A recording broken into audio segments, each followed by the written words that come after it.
Halo teman-teman, senang dapat menjumpai teman-teman di dalam acara Youth for Christ. Bersama saya, Pendeta Ubaja Nathanael dari GKI Wonosobo.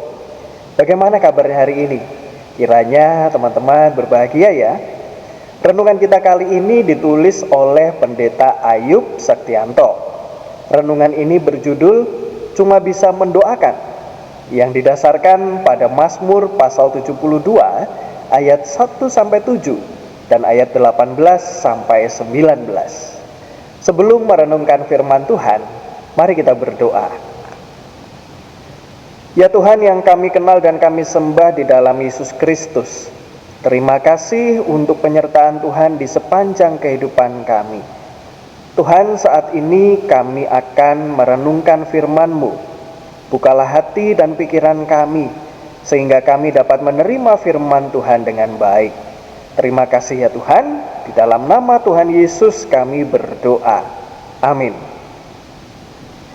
Teman-teman yang terkasih, yang menjadi pusat refleksi kita dari renungan ini adalah Mazmur pasal 72 ayat 19 yang berbunyi demikian. Dan terpujilah namanya yang mulia selama-lamanya, dan kiranya kemuliaannya memenuhi seluruh bumi. Amin, amin. Ada sebuah ungkapan, maaf banget ya, aku gak bisa datang, cuma bisa mendoakan semoga acaranya berjalan lancar. Kalimat tersebut atau yang serupa cukup sering kita dengar diucapkan oleh seseorang sebagai alasan atas ketidakhadirannya dalam suatu acara.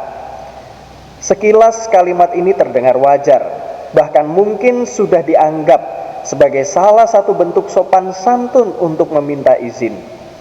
Namun berdoa atau mendoakan yang seharusnya menjadi landasan utama dalam menjalin relasi yang erat dengan Tuhan, berubah menjadi sekedar basa-basi atas ketidakhadiran seseorang. Berdoa merupakan ekspresi ketundukan dan kebergantungan penuh Raja Salomo kepada Tuhan. Sebagai raja yang mewarisi tahta Daud ayahnya, Salomo mengemban tanggung jawab kepemimpinan yang berat. Ia meyakini bahwa tanpa memohon hikmat dari Allah, mustahil baginya untuk memerintah dengan bijaksana dan adil berdasarkan hukum serta kehendak Tuhan. Salomo memohon agar melalui hikmat yang dikaruniakan Allah, ia membawa bangsa Israel menjadi negeri yang makmur dan sejahtera.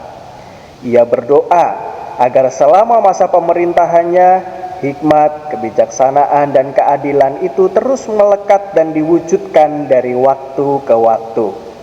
Atas segala doa dan permohonan yang dinaikkan, Salomo bersyukur dan memuliakan nama Allah. Yud, berdoa itu penting dan berharga.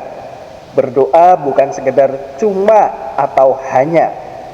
Dia bukan hanya dilakukan pada saat-saat tertentu dalam hidup, melainkan dalam setiap saat kehidupan. Berdoa merupakan bahasa kasih yang merekatkan relasi kita dengan Allah.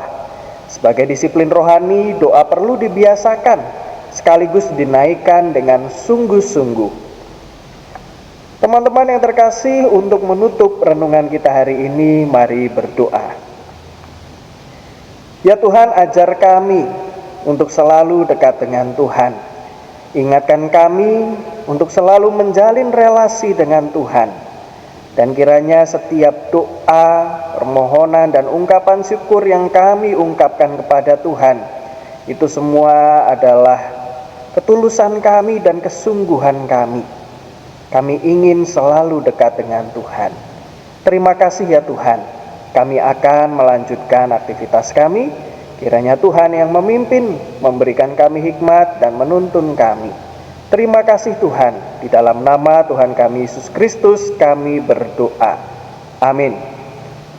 Teman-teman yang terkasih dalam Yesus Kristus, demikian renungan kita hari ini. Jangan lupa subscribe, like, dan bagikan kepada teman-teman yang lain ya. Tuhan Yesus memberkati.